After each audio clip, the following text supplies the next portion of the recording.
सो ICDR का जो process है हमारा, आईसीडीआर जो एक टॉपिक है वो कौन सा क्या था हमारे लिए, रेगुलेशन। ठीक, इस रेगुलेशन में, इस रेगुलेशन के बारे में हम लोग समझ चुके हैं कि एक्ट से कैसे डिफरेंट होता है। प्लस हम लोगों ने ये पता है कि रेगुलेशन कौन बनाता है, एक्ट कौन बनाता है, रेगुलेशन कौन बनाता है, ये सारी चीजें। ठीक है, अब हम लोगों को ये भी पता है कि आईसीडीआर जो टॉपिक लाया गया है, रेगुलेशन जो लाया गया है by the help of SEBI act, तो ये क्यों लाया गया है, ये सारे के सारी चीजें हैं इशू के ऊपर बेस्ड, है ना। हम लोग जब भी पैसे जब भी कोई कंपनी जब कोई चीज इशू करेगी for the terms of money, और ये money in terms of capital, तो कंपनी को कुछ कुछ रेगुलेशंस को फॉलो करने होंगे, that will be the ICDR. वो आईसीडीआर को फॉलो करना होगा। अब आईसीडीआर को जब भी हमें फॉलो करना होता है, आईसीडीआर के अंदर क्या क्या लिखा हुआ है, उन सारी चीजों को समझने के लिए पहले हमें कुछ कुछ टर्म्स को हमें समझना होगा। वो टर्म्स के बारे में हम थोड़ा सा पहले समझ लेते हैं। बट उसको भी शुरू करने के पहले हम लोगों ने कुछ कुछ देखा था कि किस किस टाइप के कंपनी किस किस तरीके से कैपिटल कंट्रीब्यूशन मांग सकती है पब्लिक से। तो कौन से तरीके थे, एक पब्लिक इशू था। पब्लिक इशू में दो तरीके थे, आईपीओ था और एक एफपीओ था। एक राइट इशू हो सकता है हमारे पास, एक प्रेफरेंशियल इशू हो सकता है हमारे पास, और क्या क्या हो सकते थे हमारे पास, क्यूआईपी हो सकता है, प्राइवेट प्लेसमेंट हो सकता है। तो ये अलग अलग तरीके थे हमारे पास जिन बेसिस पे हम लोग अपने अपने शेयर्स को इशू कर सकते हैं और हम लोग को पैसे मिल सकते हैं हमारी कंपनी को। इनके पहले भी हम लोग को एक और चीज समझना होगा कि इनके साथ साथ हमें एक और चीज समझना होगा कि ये जो चैप्टर होगा, ये जो आईसीडीआर का चैप्टर जो है हमारे लिए, ये चैप्टर इनके ऊपर एप्लीकेबल होता है। तो हर वो पर्सन के ऊपर एप्लीकेबल होगा जो इन तरीके से अपने कैपिटल को इशू करना चाहता है। ठीक, ये सारी बातें मैंने क्यों बताई थी, क्योंकि हम लोग समझ सकें कि ये चैप्टर किसके ऊपर एप्लीकेबल होगा। तो हर वो इंसान के ऊपर एप्लीकेबल होगा जो पर्सन इन सारी चीजों को इशू करना चाहता है for the terms of money. और मनी का जो मनी हम लोग को चाहिए तो लोन के तरीके से चाहिए होता है, लेकिन हम लोग लोन के वे में बात कर रहे हैं क्या, नहीं, हम लोग किस पर्पस के लिए बात कर रहे हैं, तो कैपिटल। ठीक है, इशू ऑफ कैपिटल, हम लोग इस चैप्टर का नाम क्या है, इसका फुल फॉर्म क्या है, इशू ऑफ कैपिटल। ओके, तो कंपनी को जब मनी चाहिए होगा, हम लोग मनी लोन के पॉइंट से बात नहीं करेंगे, हम किसके बारे में बात करेंगे, तो कैपिटल। ठीक, तो हम लोग को जो कैपिटल होगा, कैपिटल के कौन से बेस हो सकते हैं हमारे लिए, हम लोगों ने लास्ट लेक्चर में देखा था कि वो शेयर्स भी हो सकते हैं, डिबेंचर्स भी हो सकते हैं, या फिर हमारे लिए कन्वर्टेबल सिक्योरिटीज भी हो सकती है। ये हो गया। अब मोर ओवर हम लोग की कंपनी, चलो ये मान लो कि ये ए लिमिटेड है, आईसीडीआर में जाने के लिए हम लोग को ये चीज जो है, ये कॉन्सेप्ट थोड़ा सा पता होना चाहिए जो मैं बता रहा हूँ। ये कंपनी को, ए लिमिटेड को मनी चाहिए था, मनी के लिए शेयर इशू करना चाहिए था। अब शेयर इशू करने के पास कितने कितने तरीके थे हमारे पास, कितने कितने वेज थे हमारे पास, तो ये सारे वेज हम लोगों ने ऑलरेडी पढ़ लिया। ठीक है, तो ये सारे तरीकों से हम लोगों ने शेयर इशू तो कर दिया, लेकिन अभी भी ए लिमिटेड के पास तीन तरीके थे, जिन तरीकों मतलब एक क्या बोल सकते हैं, प्लेटफॉर्म, मतलब ये सारी चीजें इशू हो सकती हैं तीन अलग अलग प्लेटफॉर्म्स में। ठीक है, एक कंपनी के पास तीन ऑप्शन है, option number A, option number B and option number C. ये option A, option B, option C क्या है, तो ये अलग अलग प्लेटफॉर्म्स हैं। ठीक है, तो ये अलग अलग प्लेटफॉर्म में कंपनी अपने अपने शेयर को इशू करेगी। ये अलग अलग प्लेटफॉर्म्स क्या होते हैं, तो ये अलग अलग प्लेटफॉर्म्स आपकी कैटेगरी देख के डिसाइड की जाती है कि आप कौन से प्लेटफॉर्म में होंगे। ठीक, अगर आप एक हैवी कंट्रीब्यूटर हो, मीन्स सॉरी, अगर आपके इशू करना है और वो एक हैवी अमाउंट है, तो वो एक प्लेटफॉर्म से आएगा। वो कौन सा प्लेटफॉर्म होगा, तो जिसको बोला जाएगा मेन बोर्ड। ठीक है, अगर आपका उस कैटेगरी से कम हो जाता है, आप उससे कम अगर इशू करना चाहते हो, तो आप दूसरे कैटेगरी में आ जाओगे, और वो कैटेगरी होगी SME, small medium and extend. ठीक, तो ये हम लोग मीडियम कैटेगरी में आ जाएंगे, और इस कैटेगरी में जब हम लोग होंगे तो वो हम लोग का सेकंड प्लेटफॉर्म होगा। और एक थर्ड प्लेटफॉर्म एक और होगा, वो होगा IGP का, इनोवेटर्स ग्रोथ प्लेटफॉर्म। ये इन दोनों से अलग है। ये दोनों की क्या बात हुई है, ये एक लिमिट के ऊपर बेस्ड है। अगर आप लिमिट से ऊपर हो तो आप मेन बोर्ड में आओगे, अगर आप लिमिट के अंदर हो तो आप स्मॉल बोर्ड में आओगे, स्मॉल मीडियम साइज में आओगे।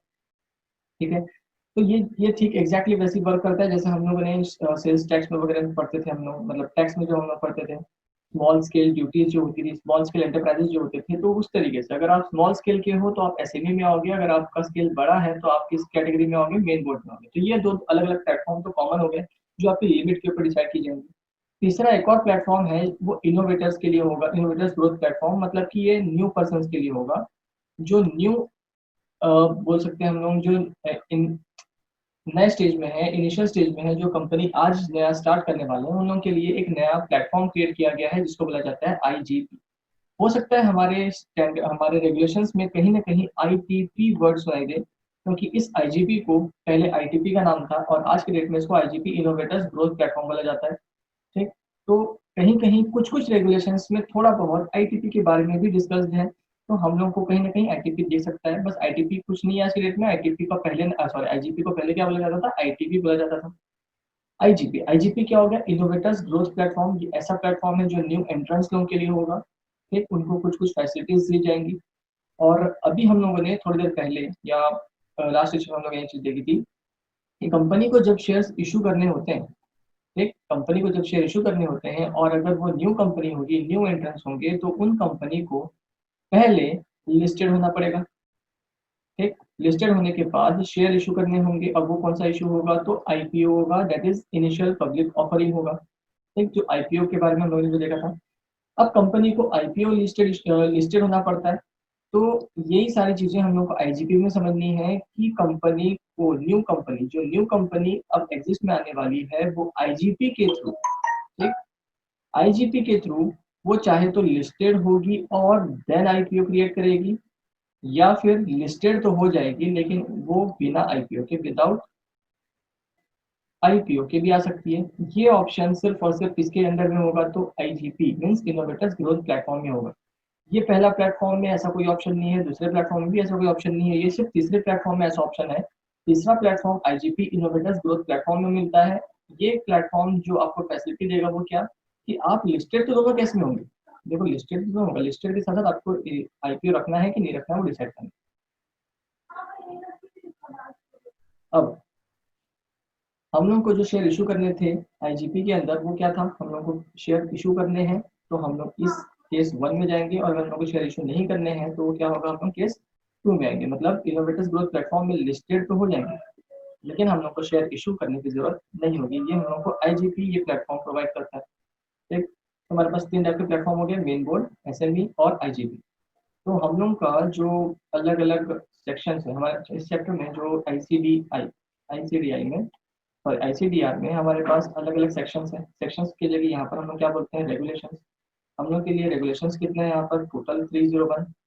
इन 301 रेगुलेशंस को सिर्फ एक ही जगह में डिस्क्राइब नहीं किया गया, तो अलग अलग उनके लिए चैप्टर्स इनिशिएट किए गए। तो चैप्टर्स हमारे पास कितने हैं, तो 12 चैप्टर्स हैं। ठीक, अब इन चैप्टर्स को भी अलग अलग पार्ट में बांटा जाता है, तो वो पार्टली हम लोग को समझना होगा अलग अलग पार्ट के बेसिस पे कि किन चीजों के बारे में क्या क्या डिस्कशन दिया गया। रेगुलेशंस जो है हमारे पास, वो रेगुलेशंस कितने होंगे, 301। 12 चैप्टर्स होंगे, तो हर चैप्टर में कुछ अलग अलग ही पॉइंट होंगे।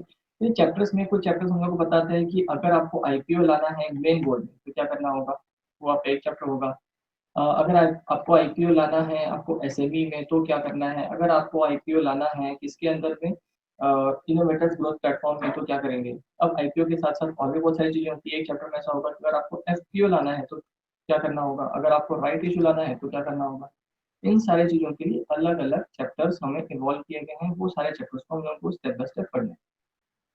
ठीक, तो इसीलिए इस आईसीडीआर को इतने बड़े एरिया में बांटा गया, क्योंकि हमारे पास देखो कितने सारे टॉपिक्स हैं। एक तो ये सारे एरियाज हैं जिन तरीके से हम लोग क्या कर सकते हैं, शेयर इशू कर सकते हैं।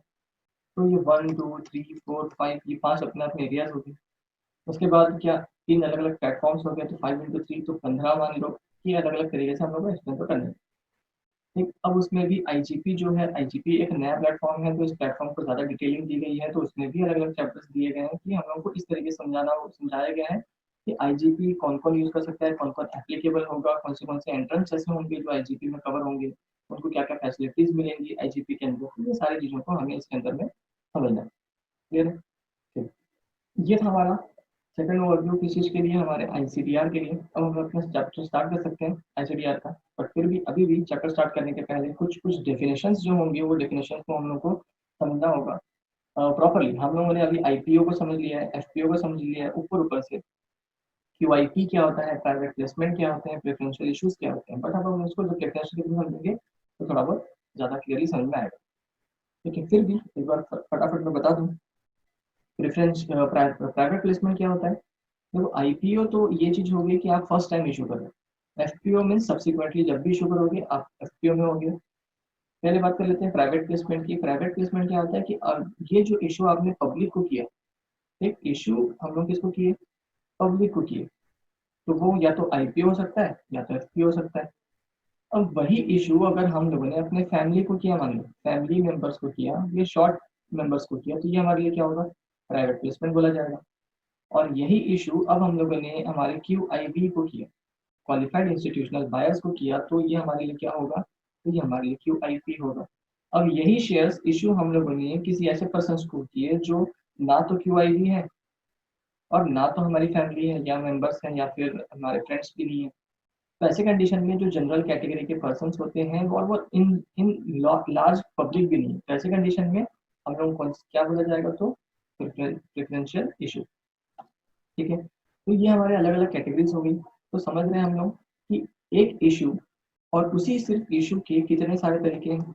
एक इशू हम लोग फिर रिपीट करते हैं, हम लोग इशू ने पब्लिक को किया तो public issue that is IPO और एफपीओ। अगर वही इशू हम लोगों ने फैमिली को किया तो वो क्या होगा, प्राइवेट प्लेसमेंट। वही प्राइवेट प्लेसमेंट के तरीके से इशू हम लोगों ने क्यूआईपी को किया तो वो क्यूआईपी। अगर वही इशू अगर हम लोगों ने इन सब के अलावा किसी एक ग्रुप ऑफ पर्सन को किया तो हमारे लिए क्या होगा, प्रेफरेंशियल इशू। ठीक है, तो चलो अब फाइनली हम अपने चैप्टर को स्टार्ट कर लेते हैं। ठीक, हमारे chapter,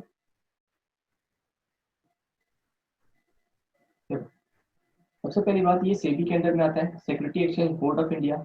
security exchange board of India के अंदर जो रेगुलेशंस बनाई गई है उन रेगुलेशन के बारे में हमें समझना है। ये रेगुलेशन है हमारा आईसीडीआर। दो रेगुलेशन हम लोग को इस हमारे कोर्स में पढ़ने हैं। यहाँ पर हम लोगों ने सिर्फ दो रेगुलेशन के बारे में बात क्यों की है, क्योंकि रेगुलेशन एलओडीआर और रेगुलेशन आईसीडीआर ये हमारे लिए मैटर करते हैं, हमारे कोर्स का पार्ट ही। अब आईसीडीआर 2018 में आया था और कौन से डेट में आया था, 11 सितंबर 2018। 11 सितंबर 2018 को रेगुलेट आया था हमारा ये चैप्टर, जो हमारा आईसीडीआर है वो फर्स्ट डेट में आया था, नोटिफाइड हुआ था 11 सितंबर 2018। क्लियर है। अब इस आईसीडीआर के अंदर कितने रेगुलेशंस हैं, तो 301 रेगुलेशंस हैं जैसे हमने देखा। कितने स्केड्यूल्स हैं, तो 20 स्केड्यूल्स होंगे जो हमें पढ़ने हैं। खैर एक्चुअल में ये सारा इतना बड़ा कोर्स हमारे अंदर नहीं है, बट इन जनरल 301 रेगुलेशंस हैं, 20 स्केड्यूल्स हैं, 12 चैप्टर्स हैं। एलओडीआर के बारे में अगले हम जब एलओडीआर पढ़ेंगे तभी देखेंगे।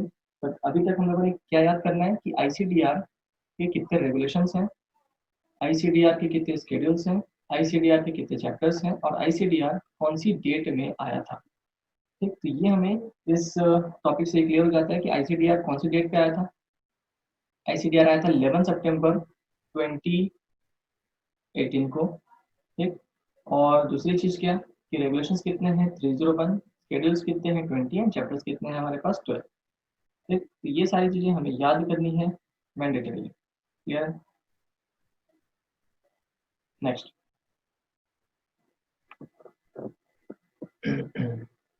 चलो फिर वही पॉइंट, हम लोग किस टॉपिक में है, आईसीडीआर। आईसीडीआर का चैप्टर नंबर 1 टोटल कितने चैप्टर्स हो गए हमारे पास, टोटल चैप्टर्स हैं हमारे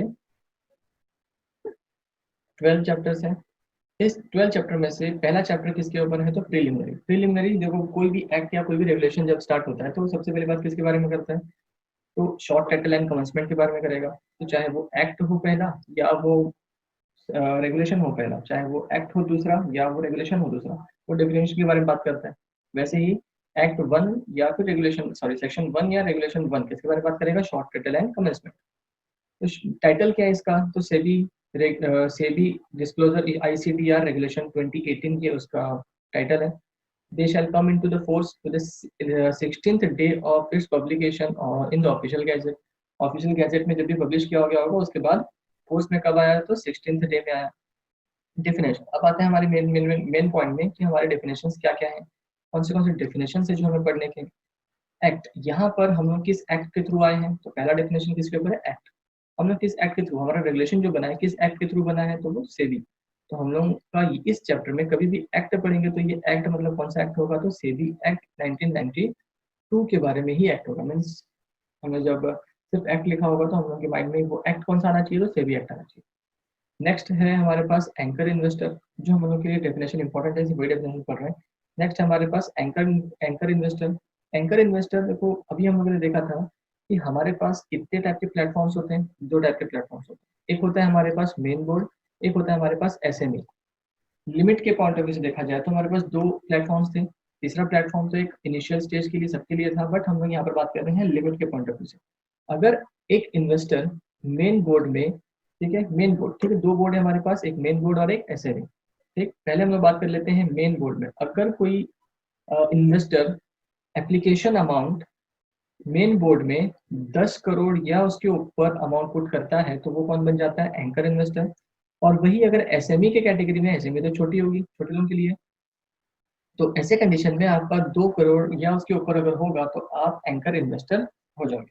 तो एप्लीकेशन की मिनिमम साइज होती है, वैसे मैक्सिमम साइज नहीं होती है। तो मिनिमम साइज तो सेट की गई है, लेकिन अगर आपने ज्यादा से ज्यादा इतना कम से कम अगर 10 करोड़ इन्वेस्ट कर दिया इन मेन बोर्ड तो आप कौन बन जाओगे, एंकर इन्वेस्टर। और अगर आपने एसएमई में इन्वेस्ट किया है 2 करोड़ तो आप कौन बन जाओगे,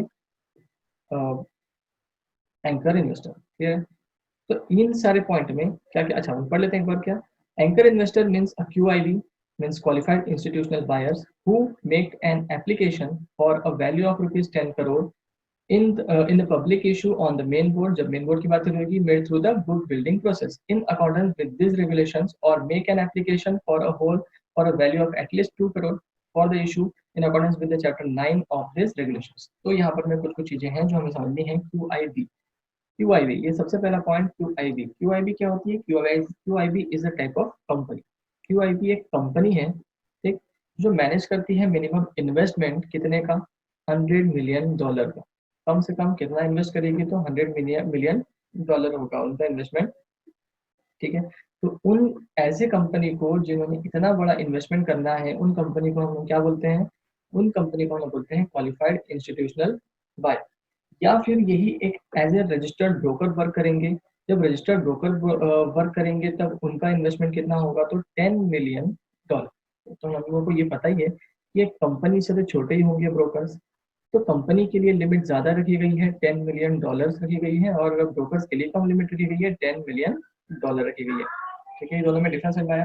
तो क्वालिफाइड इंस्टीट्यूशनल बायर्स जो होते हैं वो कौन होते हैं, QIBs। कौन होते हैं QIBs? तो या तो कंपनी हो सकती है या फिर ब्रोकर्स हो सकते हैं। ठीक, हर कंपनी को QIB बोला जाएगा क्या? नहीं। अगर इनका इन्वेस्टमेंट $100 मिलियन से ज्यादा होगा या इतना होगा तो ये होंगे हमारे QIB। हर ब्रोकर हमारे QIB होंगे क्या? नहीं।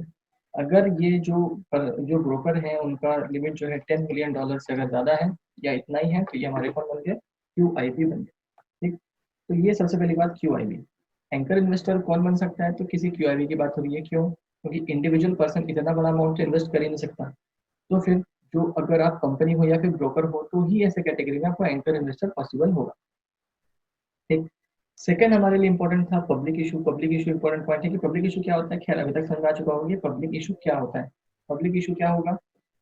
पब्लिक इशू मतलब हम लोगों ने पब्लिक को शेयर सेल करना है, that is public issue. Main board क्या होता है? जो प्लेटफॉर्म्स होते हैं।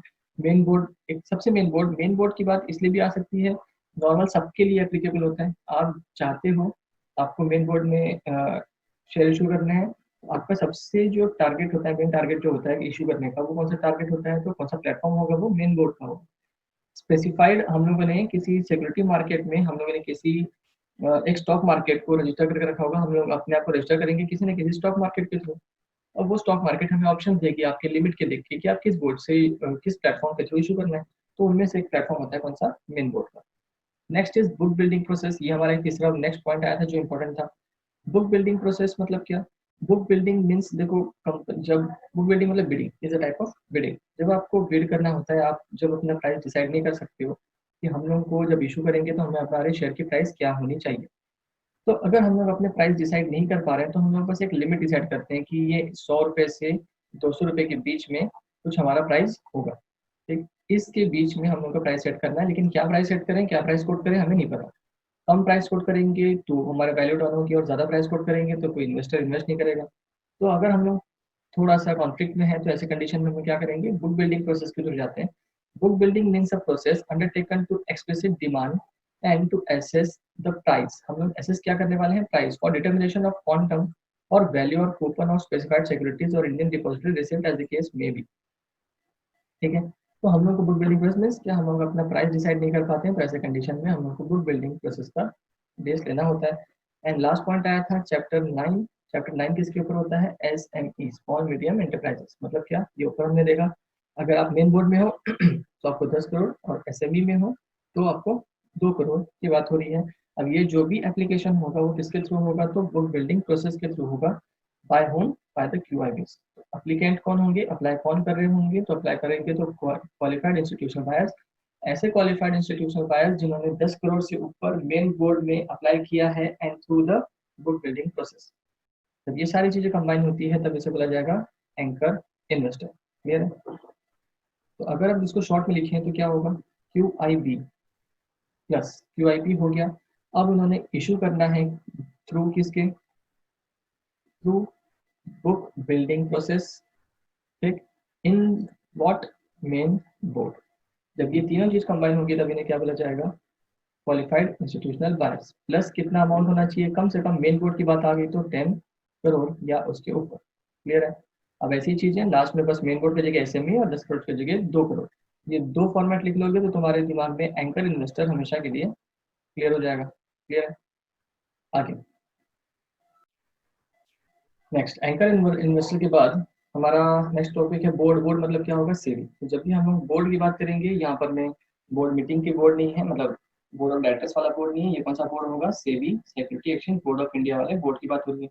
बुक बिल्डिंग अब तो क्लियर हो चुका है, बुक बिल्डिंग क्या होता है हमारा। तो भाई बुक बिल्डिंग नीचे फिर से आ गया, ये हमारा डेफिनेशन एक्चुअली में यहाँ पर था। हम लोगों ने बस ऊपर उस डेफिनेशन को, एंकर इन्वेस्टर की डेफिनेशन को कवर अप, फुल तरीके से कवर अप करने के लिए ऊपर लिखा था, और वही चीज यहाँ पर भी प्रिपेयर है कि बुक बिल्डिंग क्या होती है। बुक बिल्डिंग क्या होगा हमारे लिए? जब हमारे पास प्राइस डिसाइड नहीं हो पाता कि हम लोग कितने प्राइस रखें, तो ऐसे कंडीशन में हम लोग को बुक बिल्डिंग प्रोसेस का बेस लेना होता है। आईडीआर एक और होता है, आईडीआर। ये बार बार आ रहा है हमारे पास कौन से टॉपिक में? तो बुक बिल्डिंग के प्रोसेस में आईडीआर, बट मैंने जानबूझ के यहाँ लिखा है क्योंकि ये थोड़ा सा डायग्रामेटिक वे से समझाएंगे तो ज्यादा समझ में आएगा। तो ये जब टॉपिक में एंटर करेंगे हम लोग आईडीआर के, तो हम लोग इस चीज को समझेंगे। अच्छा, एक चीज और मैंने भूल ही गया, हम लोग को जब शेयर इशू करने होते हैं, ठीक, तो इशूअर, ये इशू की बात हो रही है, इशू कौन कर रहा है? इशूअर। अब इशूअर जो है ना, इशूअर जो है वो इंडिया का भी हो सकता है, और इशूअर जो है वो आउट ऑफ इंडिया का भी हो सकता है। अगर इशूअर आउट ऑफ इंडिया का है तो वो ये सारे शेयर इशू तो नहीं करेगा, वो क्या इशू करेगा? आईडीआर इशू करेगा। ठीक, अब ये आईडीआर जो है उसको बोला जाता है इंडियन डिपॉजिटरी रिसिप्ट। वो शेयर नहीं इशू कर रहा है, वो शेयर के बदले में आईडीआर इशू कर रहा है। क्लियर है? खैर अभी के लिए इतना ही समझो, बस ये ध्यान दो कि आईडीआर कौन इन्वेस्ट करेगा, कौन इशू करेगा? तो एक्सटर्नल कंपनी जो एक्सटर्नल कंपनी जो इंडिया के बाहर में है, जो इंडिया के अंदर की कंपनी नहीं है, जो बाहर की कंपनी है वो इंडियन वालों को रिसिप्ट, इंडियन इंडियन पर्सन के डिपॉजिट रख के कुछ एक रिसिप्ट प्रोवाइड करती है जिसको बोला जाता है आईडीआर। क्लियर है? तो अब एक और चीज समझ लो यहाँ पर में कि जब भी हम लोग यहाँ इस चैप्टर में जो मैंने कल बताया था कैपिटल में क्या क्या होता है, ये सारी चीजों के साथ साथ आईडीआर भी होते हैं। ठीक, मतलब shares plus debentures plus convertible securities और प्लस अब आईडीआर भी होंगे। ठीक है, बार बार ध्यान देना, ये चारों चीजें इसके अंदर कवर होंगी। क्लियर है? आईडीआर, खैर आईडीआर के बारे में अपन बाद में समझेंगे, आगे तो इतना समझ लो कि शेयर्स इशू नहीं कर पा रही है क्योंकि वो कंपनी बाहर, कंट्री के बाहर बैठी है, तो आपको शेयर इशू नहीं कर सकती। ठीक है, तो वो शेयर इशू की जगह आपको क्या इशू करके देगी? तो आईडीआर इशू करके देगी। तो वो भी एक टाइप ऑफ सिक्योरिटी हो गई। अब वो भी इशू कहाँ किया जा रहा है? अब इशू किया जा रहा है तो उनको भी, भले वो इंडिया के अंदर हो या इंडिया के बाहर हो, उनको भी हमारे मार्केट की गाइडलाइंस को फेस करना होगा, मीन्स आईसीडीआर के रेगुलेशंस को फेस करना होगा। क्लियर है? चलो आगे आते हैं। Composite issue. कंपोजिट इशू मतलब क्या? अगर पब्लिक इशू और राइट इशू साथ में आ जाते हैं तो वो क्या होते हैं? Composite issue. कंपोजिट मतलब मिक्स हो गए, कंबाइंड हो गए। अब दो कौन से टॉपिक कंबाइन हो गए यहाँ पर? हमारे पब्लिक इशू भी कंबाइंड हो, पब्लिक इशू और राइट इशू, ये दोनों के दोनों क्या हो गए? कंबाइंड हो चुके हैं, उसको बोलते हैं हम लोग कंपोजिट इशू। ठीक है, अब पब्लिक इशू मतलब पता है, पब्लिक को इशू करना। राइट इशू मतलब पता है, शेयर होल्डर्स को ही इशू कर देना। ये होते हैं पब्लिक इशू और राइट इशू, और इन दोनों को जब कंबाइन करेंगे तो वो हो जाएगा हमारा composite issue. Next designated stock exchange.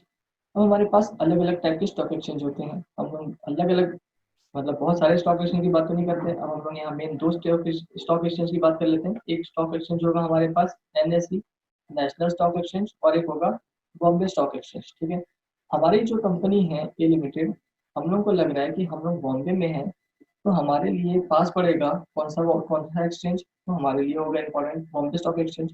तो हम लोग अपने आप को रजिस्टर किस में कराएंगे, डिजिग्नेट किस में करवाएंगे, तो BSE में कराएंगे। तो हमारे लिए, हमारी कंपनी के लिए जो स्टॉक एक्सचेंज डेजिग्नेटेड होगा वो कौन सा होगा, BSE। तो ये हमारे लिए क्या होगा, डेजिग्नेटेड स्टॉक एक्सचेंज। ठीक है, तो वही डेजिग्नेटेड स्टॉक एक्सचेंज की बात यहाँ पर हो रही है। Means a recognised stock exchange having nationwide trading terminals chosen by the issuer on which security of issuer are listed, जिसके अंदर हमारे इशूअर की सिक्योरिटी लिस्टेड है।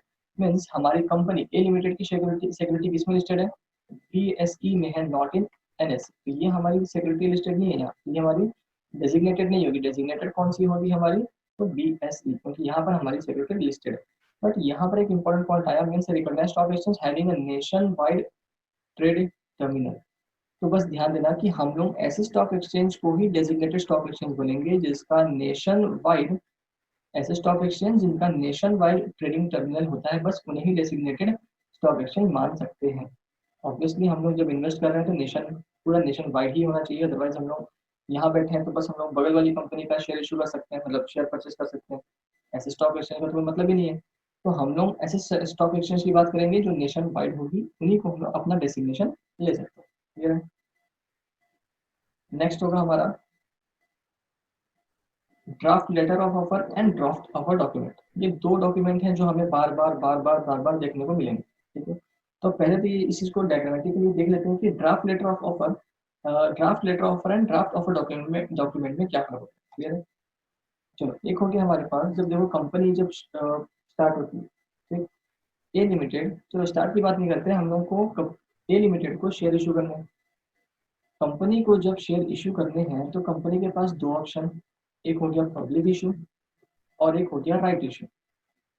पब्लिक इशू और राइट इशू में डिफरेंस तो पता है, हम लोग यहाँ पर पब्लिक को इशू कर रहे हैं और यहाँ पर राइट मीन्स हमारे ही शेयर होल्डर को इशू कर रहे हैं।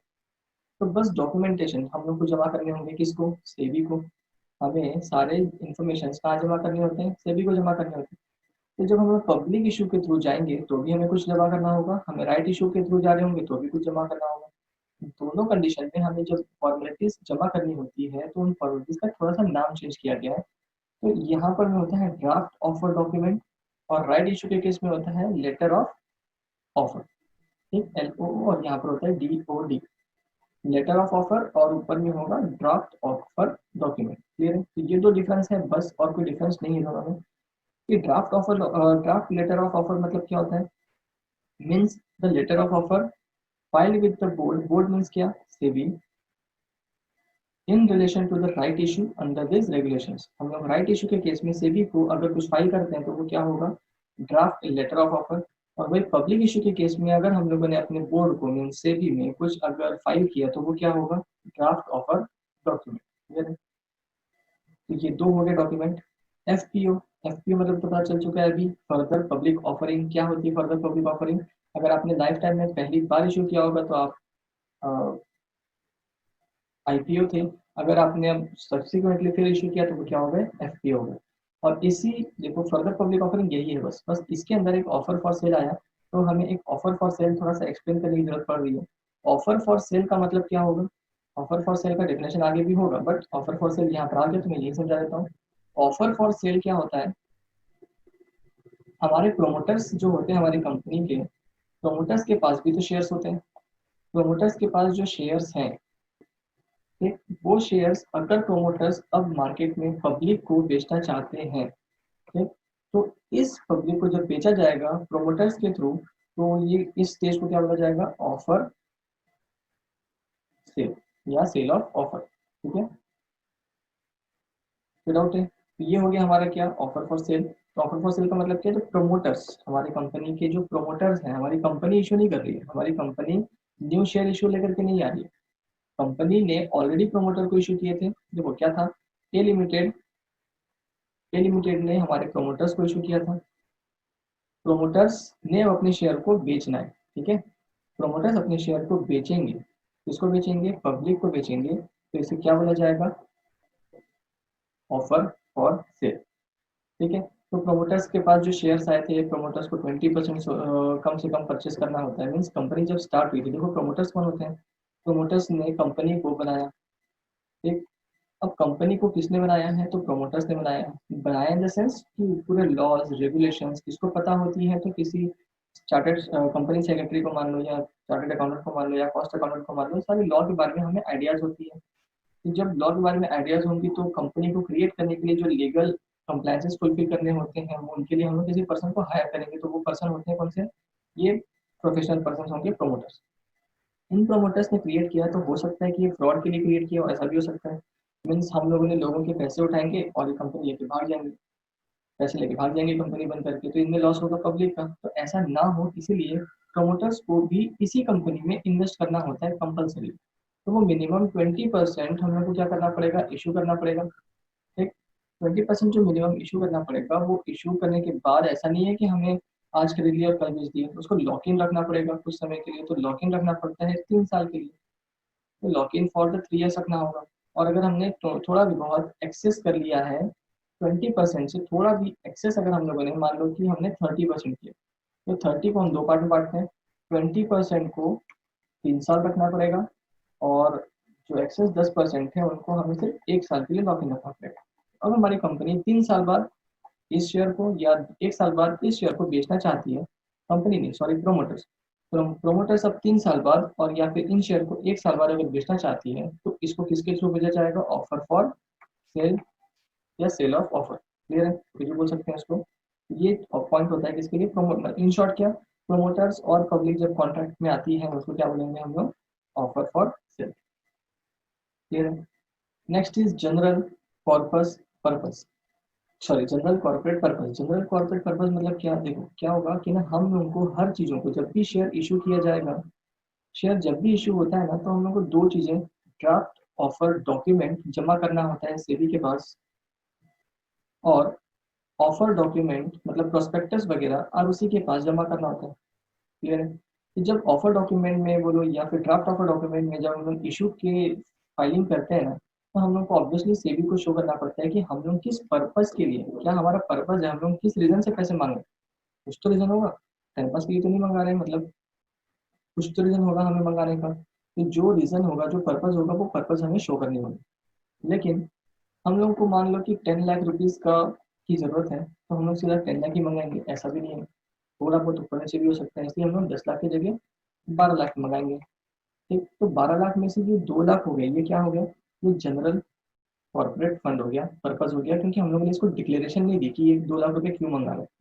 12 लाख में से 10 लाख रुपए मंगा रहे हैं, लेकिन 2 लाख रुपए हम नहीं मंगा, मतलब 12 लाख में से पूरे 12 लाख मंगा रहे हैं, लेकिन 10 लाख का एक्सप्लेनेशन हमारे पास है, लेकिन 2 लाख का एक्सप्लेनेशन हमारे पास में नहीं है।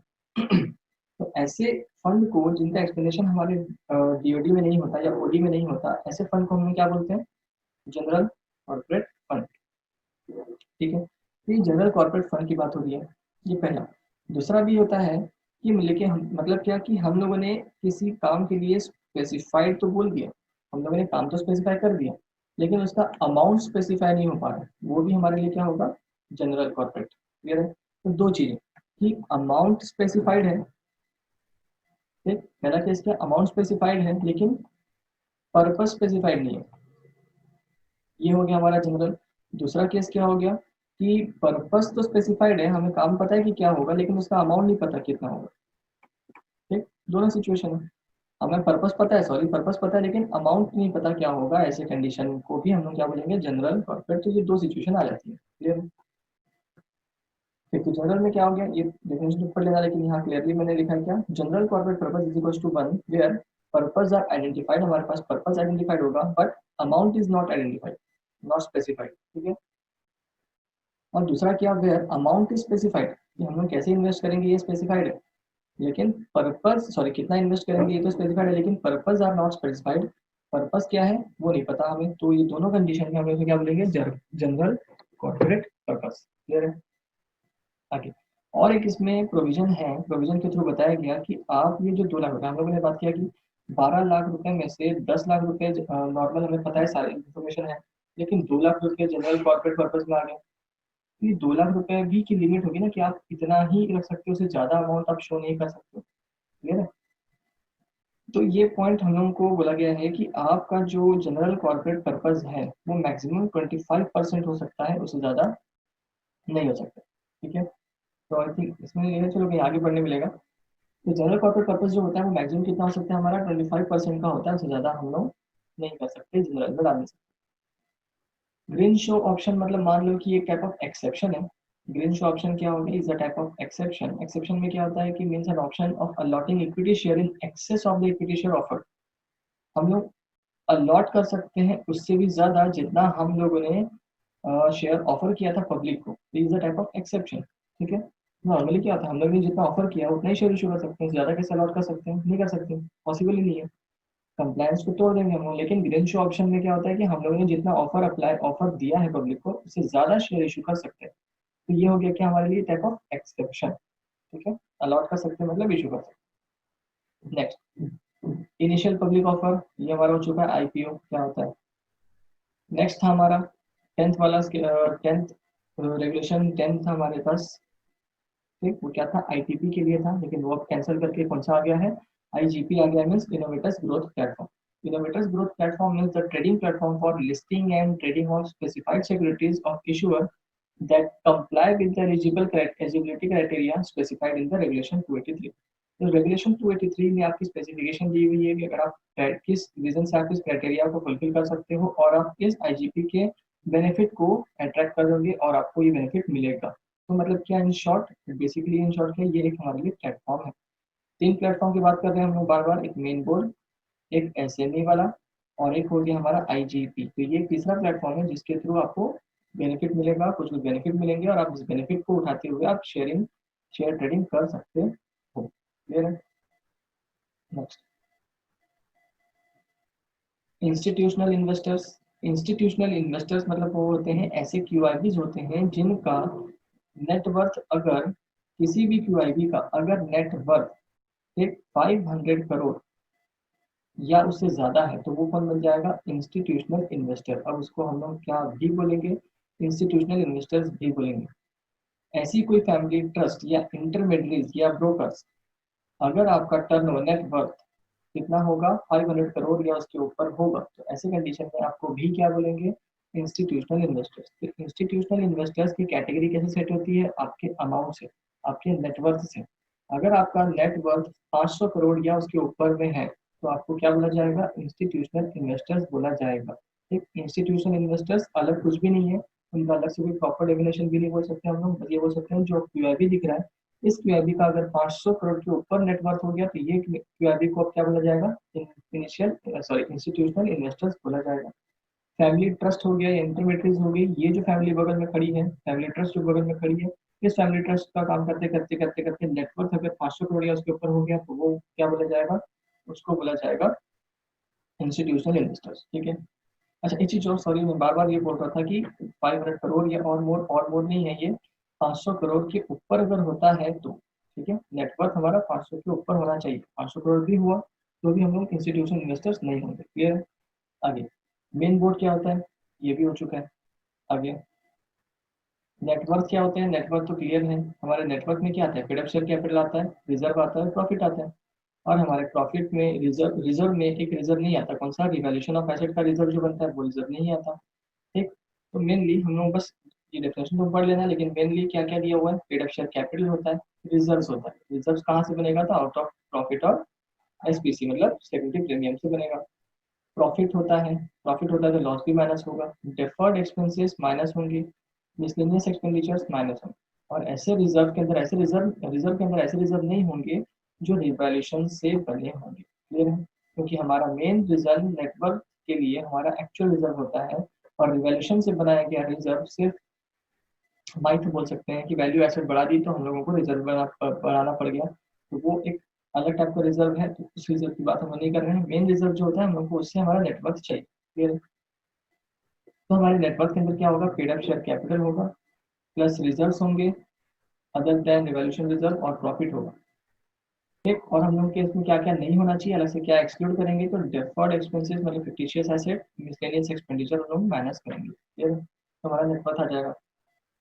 नेक्स्ट, नॉन इंस्टीट्यूशनल इन्वेस्टर्स, उसके लिए हम लोग को पहले रिटेल इंडिविजुअल इन्वेस्टर्स के बारे में समझना होगा। रिटेल इंडिविजुअल इन्वेस्टर्स होते हैं जिनका एप्लीकेशन 2 लाख तक होता है, अप टू। छोटे छोटे मोटे इन्वेस्टर्स को बोला जाता है रिटेल। रिटेल मतलब समझते हैं, मतलब रिटेल में परचेस करना मीन्स। तो रिटेल इन्वेस्टर्स मतलब कौन? जो जिनका टर्नओवर, जिनका इन्वेस्टमेंट कितने का होगा, एप्लीकेशन 2 लाख रुपीज तक का होगा, वो रिटेल। क्वालिफाइड इंस्टीट्यूशनल बायर भी हमें पता है, ठीक, $100 मिलियन या फिर $10 मिलियन, ठीक, ब्रोकर्स के थ्रू या कंपनी के थ्रू। तो आपका इस लिमिट में, अगर आप क्यूआईबी नहीं हो, अगर आप रिटेल नहीं हो, तो आप कौन हो? नॉन इंस्टीट्यूशनल इन्वेस्टर्स हो, ठीक है। अब देखो ध्यान दो, क्यूआईबी मतलब कौन होते हैं? क्यूआईबी एक समय बाद इंस्टीट्यूशनल इन्वेस्टर्स बन जाते हैं, ठीक है। तो मतलब रिटेल इंडिविजुअल इन्वेस्टर को छोड़ के और इंस्टीट्यूशनल इन्वेस्टर को छोड़ के सब कौन हो जाएंगे? नॉन इंस्टीट्यूशनल इन्वेस्टर हो जाएंगे, ठीक है। सारे डेफिनेशन एक दूसरे से कहीं ना कहीं कनेक्टेड हैं, ठीक है, इसलिए बार बार इन सारी चीजों को प्रॉपरली ध्यान देना बहुत जरूरी है। ऑफर डॉक्यूमेंट क्या होते हैं? ऑफर डॉक्यूमेंट मतलब प्रोस्पेक्टस होते हैं, और कुछ नहीं, ठीक है। प्रोस्पेक्टस भी दो टाइप के होंगे जो हमें फेस करने पड़ेंगे। एक प्रोस्पेक्टस जो होता है, एक प्रोस्पेक्टस जो होगा हम लोगों को नॉर्मल पब्लिक इशू के समय करना होगा, और एक प्रोस्पेक्टस जो होगा हम लोग को बुक बिल्डिंग के समय करना होगा। बुक बिल्डिंग का मतलब क्या होता है? मैंने क्या बताया था, हम लोग को प्राइस सेट करना नहीं पता। पब्लिक इशू हम लोगों ने किया, लेकिन जब हम लोग को प्राइस नहीं पता कि हम लोग प्राइस क्या सेट करें, तो हम लोग किस कैटेगरी में आते हैं? बुक बिल्डिंग में आएंगे। तो जब हम लोग को पब्लिक इशू करना होता है तो हमें प्रोस्पेक्टस बनाना होगा। प्रोस्पेक्टस मतलब क्या होता है? प्रोस्पेक्टस में सारे इंफॉर्मेशन होते हैं related to the company and related to the share issuing. But book building का प्रोसेस में हमें तो प्राइस ही नहीं पता, तो हम लोग प्रोस्पेक्टस में सारे इंफॉर्मेशन होने चाहिए, वैसे ही प्रोस्पेक्टस के अंदर प्राइस भी होना चाहिए, जो हमें पता ही नहीं है। ऐसे कंडीशन में हम लोग शेल्फ प्रोस्पेक्टस को इशू करते हैं, जिसके अंदर प्राइस नहीं होता, बट हमें डिस्टेंस पता होता है कि इससे इसके बीच में कुछ प्राइस तो होगा हमारे शेयर का, क्लियर है। तो ये दो टाइप के प्रोस्पेक्टस हैं, हम लोगों को इन दोनों ही प्रोस्पेक्टस को क्या बोला जाता है? ड्राफ्ट ऑफर, क्लियर है। ड्राफ्ट ऑफर डॉक्यूमेंट एक अलग पॉइंट था जो हम लोग सेबी को जमा करते हैं, फाइल करते हैं, और ड्राफ्ट ऑफर मीन्स प्रोस्पेक्टस है जो हम लोग आरओसी को देते हैं, क्लियर है। ये दो अलग अलग चीजें हैं। आगे आगे, ये offer document means red herring prospectus or shelf prospectus as applicable referred to under Companies Act 2013 in case of public issue and letter of offer in the case of right issue। और बस हम लोग जो public issue कर रहे हैं, देखो हाँ सॉरी एक चीज और, हम लोगों ने ये सारी बात कर ली कि इसको पब्लिक इशू की, लेकिन अगर हम लोग पब्लिक इशू कर ही नहीं रही, तो ऐसे कंडीशन में हम लोग को ये इन सारी चीजों का इन्वॉल्वमेंट ही नहीं है। मतलब क्या? राइट इशू, राइट इशू हम लोग पब्लिक को करते हैं क्या? नहीं, तब हम लोग लेटर ऑफ ऑफर होता है, जब हम लोगों ने अपने ही शेयर होल्डर को, ध्यान दो, अगर हम लोग, अच्छा प्रोस्पेक्टस क्यों बनाया जाता है? हम लोग को पहले इन्फॉर्म करना पड़ेगा भाई कि हमारी कंपनी में क्या क्या चल रहा है, सारी चीज़ों का इन्फॉर्मेशन देंगे तब तो आप इन्वेस्ट करोगे। लेकिन हमारे शेयर होल्डर्स जो होते हैं वो तो ऑलरेडी हमारे कंपनी के अंदर है, उनको सारी चीज़ें तो पता है, उनको फिर से इशू करने के लिए क्यों प्रोस्पेक्टस का खर्चा बढ़ाया जाए? इसीलिए उनके समय में प्रोस्पेक्टस नहीं बनेगा, तो लेटर ऑफ ऑफर का ही हम लोग यूज करेंगे, क्लियर है। ये क्या होगा? Letter of offer in case of right issue, उसी को हम लोग क्या बोलते हैं? ऑफर डॉक्यूमेंट, क्लियर है। तो अब क्या होगा ओवरऑल, जब भी ऑफर डॉक्यूमेंट की बात आएगी तो वो हमारे लिए प्रोस्पेक्टस समझ लो, ठीक है। पहले तो प्रोस्पेक्टस होता है, लेकिन वो तब जब हम लोग पब्लिक को दे रहे होंगे तब, लेकिन हम लोग पब्लिक को जब दे ही नहीं रहे हैं तो क्या लेटर ऑफ ऑफर ही हमारे लिए क्या बन जाएगा? ऑफर ड्राफ्ट बन जाएगा, ऑफर डॉक्यूमेंट बन जाएगा इन case of right issue, clear है। आगे डिफरेंशियल इशू ये भी हो गया था कि is type of private placement. Private placement अगर हम लोगों ने पर्सन को किया, जब पब्लिक को नहीं किया, पब्लिक को करते तो पब्लिक इशू होता, क्वालिफाइड इंस्टीट्यूशन बायर्स को नहीं किया, उनको करते तो क्यूआईपी होता, अपने रिलेटिव्स को नहीं किया, उनको करते तो प्राइवेट प्लेसमेंट होता। अब इनको इनके अलावा हमने किसी और पर्सन को किया है, सिलेक्टेड पर्सन को किया है, तो वो क्या हो जाएगा? हमारा प्रेफरेंशियल इशू हो जाएगा, क्लियर है। तो प्रेफरेंशियल क्यों बोल रहे हैं? क्योंकि हम लोग इन जनरल पूरा होल एंड सोल पब्लिक को नहीं दे रहे, पहले किसी न किसी पर्सन को, सिलेक्टेड पर्सन को चांस दे रहे हैं, और इसलिए हम लोग क्या बोलते हैं? प्रेफरेंशियल इशू बोला जाता है, ठीक है। पब्लिक इशू क्या होता है नेक्स्ट ये पता चल गया। क्वालिफाइड इंस्टीट्यूशनल प्लेसमेंट क्या होता है? देखो ये भी समझ में आ गया, एक बार ऊपर लेना आपको समझ आ जाएगा। अगर हमने प्राइवेट प्लेसमेंट किया, क्यूआईबी को दिया, इशू किया, लेकिन किसको? क्वालिफाइड इंस्टीट्यूशनल बायर्स को किया, तो वो हमारे लिए क्या होगा? क्वालिफाइड इंस्टीट्यूशनल प्लेसमेंट होगा। रिटेल इंडिविजुअल इन्वेस्टर्स, अब ये आता है रिटेल इंडिविजुअल इन्वेस्टर्स मतलब क्या? जिनका कितना होगा? मैक्सिमम 2 लाख रुपए का होगा, not more than not more than 2 lakh मतलब मैक्सिमम कितना होगा 2 lakh rupees. Retail individual share holders मतलब क्या, ऐसे शेयर होल्डर जिनका एप्लीकेशन कितने का है, मैक्सिमम का 2 लाख रुपीज का है, तो वो रिटेल इंडिविजुअल शेयर होल्डर्स हो गया। नेक्स्ट इज क्या, एसएमई। एसएमई क्या थी, एक प्लेटफॉर्म था, ठीक, जो मेन बोर्ड के अगेंस्ट में आता है। अगर आप मेन बोर्ड की कैटेगरी में नहीं हो तो आप किस कैटेगरी में आ जाओगे, एसएमई की कैटेगरी में आ जाओगे। एसएमई और उसमें फर्क क्या था, मेन बोर्ड में फर्क क्या था, अगर आप एक लिमिट के ऊपर जाते हो तो आपको मेन बोर्ड में आना है, लिमिट के अंदर रहोगे तो आपको एसएमई में रहना है। ये है हमारा अमेंडमेंट। अमेंडमेंट में थोड़ा ध्यान देना, ये क्या था, एसआर इक्विटी शेयर। एसआर मतलब स्पेशल राइट इक्विटी शेयर। आपके पास स्पेशल राइट होगा, स्पेशल राइट मतलब आपकी वोटिंग राइट क्या होगी, ज्यादा रहेगी, सुपीरियर होगी, आपको सुपीरियर वोटिंग राइट मिलेगी। वो हो सकता है डबल हो, ट्रिपल हो, क्वाड्रिपल हो, 5 टाइम्स हो, 6 टाइम्स हो, 7 टाइम्स हो, 8 टाइम्स हो, 9 टाइम्स हो, मैक्सिमम 10 टाइम्स हो। मतलब क्या कि आपका मिनिमम कितना होगा, 2 टाइम्स हो सकता है, मैक्सिमम कितना होगा, 10 टाइम्स हो सकता है। मीन्स मेरे पास एक ऑर्डिनरी राइट इक्विटी शेयर है और आपके पास एक स्पेशल राइट इक्विटी शेयर है।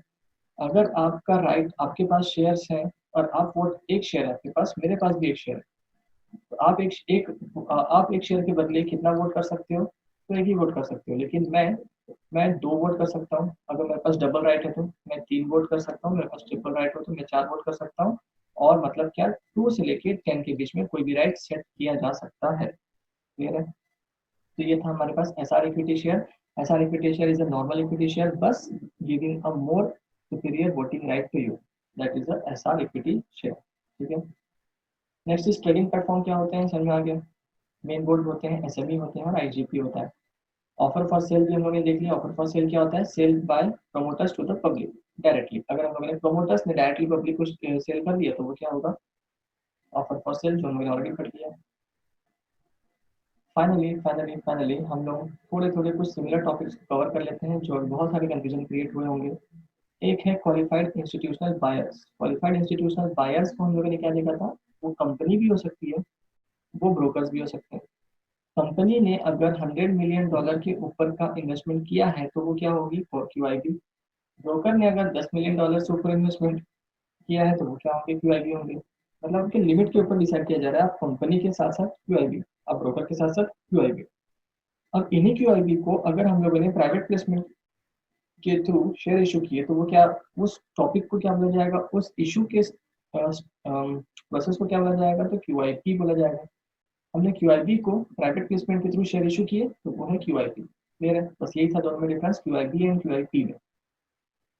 प्राइवेट प्लेसमेंट क्या होती है, प्राइवेट प्लेसमेंट मतलब हमने अपने क्लोज रिलेटेड पर्सन को अगर शेयर इशू किए। Private placement is funding round of securities which are sold not through a public offering, not through public offering के थ्रू नहीं है, but rather through a private offering, mostly to a small number of chosen investors. Generally, these investors, including friends and family, ये सारे person होते हैं। अगर हम लोगों ने शॉर्ट शॉर्ट पर्सन को, छोटे मोटे पर्सन को शेयर इशू किए हैं अपनी फैमिली रिलेटिव्स को प्राइवेटली, तो वो क्या होगा, प्राइवेट प्लेसमेंट। और वही हम लोगों ने सिलेक्टेड ग्रुप को किया जो कि हमारे फैमिली फ्रेंड्स नहीं है, क्वालिफाइड इंस्टीट्यूशन बायर्स भी नहीं है, तो वो कौन होंगे, हमारे लिए प्रेफरेंशियल इश्यूज होंगे। क्वालिफाइड इंस्टीट्यूशनल प्लेसमेंट भी समझ में आ गया और प्रेफरेंशियल इश्यूज भी समझ में आ गया। तो मैंने यहाँ पे क्यों लिखा है, क्योंकि तुम्हें डिफरेंस समझ लेना। क्वालिफाइड इंस्टीट्यूशन प्लेसमेंट मतलब क्या, ये भी एक टाइप ऑफ प्राइवेट प्लेसमेंट है, बट दिया किसको जा रहा है, क्यूआरबीज को दिया जा रहा है। और ये भी एक प्राइवेट प्लेसमेंट है, बट दिया किसको जा रहा है, अदर ग्रुप को दिया जा रहा है। ठीक। Next is institutional investors. कौन होते हैं, इंस्टीट्यूशनल इन्वेस्टर्स वो होते हैं जिनका टर्नओवर, जिनका नेटवर्थ 500 करोड़ के ऊपर हो जाता है। ऐसे क्यूआईबीज, ऐसे फैमिली ट्रस्ट, ऐसे इंडियन मिलिट्रीज जिनका जो नेटवर्थ है वो 500 करोड़ के ऊपर चला जाता है, वो क्या हो जाएंगे, हमारे इंस्टीट्यूशनल इन्वेस्टर्स। एक्सीड होगा, ठीक है, नॉट इक्वल और मोर, ऐसा नहीं है, एक्सीड होगा सीधा तो ही होंगे। रिटेल कौन होते हैं, जिनका अप टू 2 लाख रुपीज तक का होगा, वो कौन होंगे, रिटेल होंगे। Next is draft offer document, draft letter of offer and draft offer document, ये दोनों में डिफरेंस क्या था। ड्राफ्ट लेटर ऑफ ऑफर किसके लिए था, लेटर ऑफ ऑफर था राइट इशू के लिए, और ऑफर डॉक्यूमेंट किसके लिए था, पब्लिक इशू के लिए। क्लियर है। ड्राफ्ट ऑफर डॉक्यूमेंट क्या होता है, ड्राफ्ट ऑफर डॉक्यूमेंट भी अलग होगा और ऑफर डॉक्यूमेंट भी अलग होगा। ड्राफ्ट ऑफर डॉक्यूमेंट तो समझ आ गया कि हमने पब्लिक इशू को अगर करते हैं तो हमें ड्राफ्ट ऑफर डॉक्यूमेंट सबमिट करते हैं किसको, सेबी को। लेकिन ऑफर डॉक्यूमेंट क्या था, प्रोस्पेक्टस था जो हम लोग किसको देते हैं, आरओसी को। तो ये डिफरेंस है draft offer document and offer document. ठीक है, देखो मैंने बहुत ट्राई किया है कि हर क्लैरिफिकेशन दी गई है, हर क्लैरिफिकेशन को मैं हर तुम्हारे हर डाउट को क्लियर कर सकूं, ये छोटे छोटे पॉइंट्स अगर तुम लोगों ने सारी चीजें क्लियर की तो आगे इन फ्यूचर मतलब इस चैप्टर को पढ़ने में कोई दिक्कत नहीं है। ठीक है, लास्ट और दो इलैबोरेशन हम लोग बस कर लेते हैं, फिर हमारा टॉपिक क्लोज हो जाएगा और हम लोग मेन टॉपिक में उतरेंगे। ठीक है, इंस्टीट्यूशनल इन्वेस्टर्स मतलब होते हैं जिनका 5 करोड़ से ज्यादा होगा नेटवर्थ, मतलब बड़े बड़े इन्वेस्टर्स। क्या हमारे बड़े बड़े इन्वेस्टर्स जो होते हैं इंस्टीट्यूशनल इन्वेस्टर्स होंगे। रिटेल मतलब क्या होंगे, रिटेल मतलब वो इंस्टीट्यूशनल इन्वेस्टर्स होते हैं जिनका जो इन्वेस्टमेंट होगा मैक्सिमम कितना होगा 2 लाख रुपीज तक का होगा, मीन्स क्या छोटे छोटे इन्वेस्टर्स। एंड लास्ट क्या नॉन इंस्टीट्यूशनल इन्वेस्टर्स मतलब क्या अदर्स, जो ये ना पहले हैं ना दूसरे हैं। ठीक, तो वो कौन होंगे हमारे नॉन इंस्टीट्यूशनल इन्वेस्टर्स होंगे। ठीक, और लास्ट में क्या प्राइवेट प्लेसमेंट। प्राइवेट प्लेसमेंट मतलब क्या हो रहा था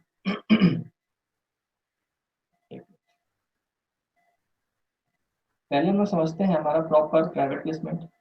प्राइवेट प्लेसमेंट मतलब क्या इशू टू, पहला कैटेगरी क्या फ्यूजन इन्वेस्टर्स लाइक फ्रेंड, हम लोगों ने खुद इन्वेस्टर को चूज कर लिया, हमारे कौन से होंगे लाइक क्या फ्रेंड्स हो गए, हमारे रिलेटिव्स हो गए, ये सारे पर्सन को अगर हम लोगों ने डायरेक्टली प्राइवेटली इशू किया तो वो क्या होगा हमारे लिए प्राइवेट प्लेसमेंट होगा। अगर हम लोगों ने प्राइवेट प्लेसमेंट किया है इशू, यही प्राइवेट प्लेसमेंट मतलब इशू किया है कंपनी ने, किसको इशू किया क्वालिफाइड इंस्टीट्यूशनल बायर को किया, ये पब्लिक को इशू हो रहा है क्या, नहीं।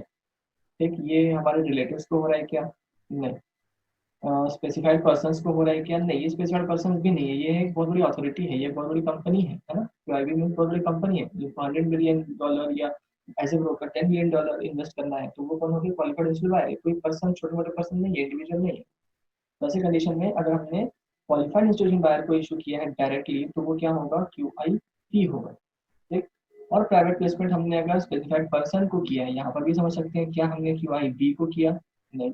क्या हमने अपने रिलेटिव्स को किया, नहीं। तो हमने किसको किया है स्पेसिफाइड पर्सन को किया, तो जो किसी और को कर लेते हैं वो क्या हो जाएगा प्रेफरेंशियल इशू हो जाएगा। तो प्राइवेट प्लेसमेंट के 3 कैटेगरीज थे।